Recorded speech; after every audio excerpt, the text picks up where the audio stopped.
The website claimed the Regency Act has long needed updating, and added, "Never has the matter become so pressing." This follows the news that the Duke of Sussex, 36, will release an explosive memoir detailing the highs and lows of being a member of the royal family.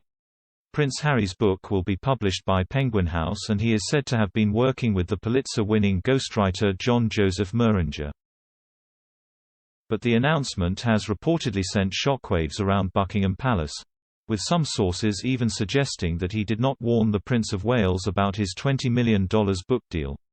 In a statement, Prince Harry said, "I'm writing this not as the prince I was born but as the man I have become." Royal Central, the world's leading news site reporting on the British royals, added, "Ignoring all the hot air and drama Prince Harry has a habit of creating, there are important constitutional matters that need addressing sooner rather than later." It continued by highlighting the two ways someone else can rule Britain on behalf of the monarch. The first follows the monarch being deemed unable to rule. This was most infamously enacted during the early 19th century when George III was declared incapable of ruling because of his mental capacity in 1811. As such, his son, George Prince Regent, ruled on behalf of George III until he died in 1820.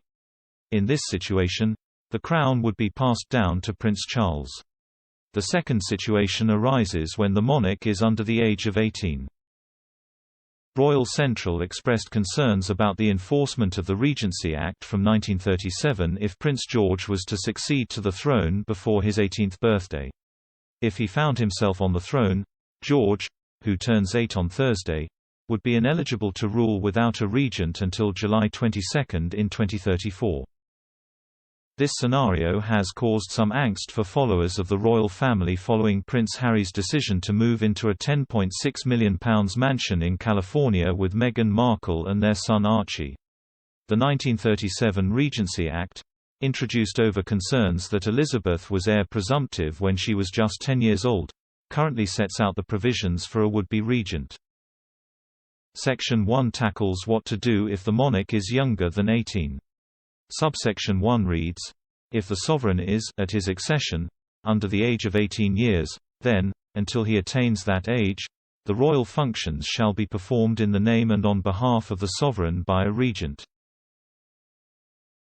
The Act defines the regent as the next person in the line of succession who is over the age of 21, capable of succeeding to the crown under the Act of Settlement from 1701 and importantly a British subject who is domiciled in some part of the United Kingdom. Throughout British history, there have been fears that the monarch will succeed to the throne before their 18th birthday. These fears were narrowly missed in 1837 when Victoria became queen. She ascended to the throne on June 20, 1837, just 27 days after she turned 18. Nonetheless, the last time a monarch became king or queen before they entered adulthood was almost 500 years ago when Edward VI, just 9 years old, succeeded his father Henry VIII. During his 6-year reign, the boy king had 2 regents. The Duke of Somerset, Edward's eldest uncle, was protector until 1549 when he was overthrown and later executed. He was subsequently replaced by the Duke of Northumberland until Edward's death in 1553. Royal Central warned that as it stands, should Prince George find himself on the throne before the end of July 2034, then Prince Harry would find himself as regent. The website said they expect an amendment to the 1937 Act because of Harry's decision to flee stateside. Now that the Duke of Sussex has cut ties with his family, he cannot fulfill these most important constitutional roles, they added. The piece ended by considering whether Harry's announcement is an attempt to supersede an imminent statement from Buckingham Palace.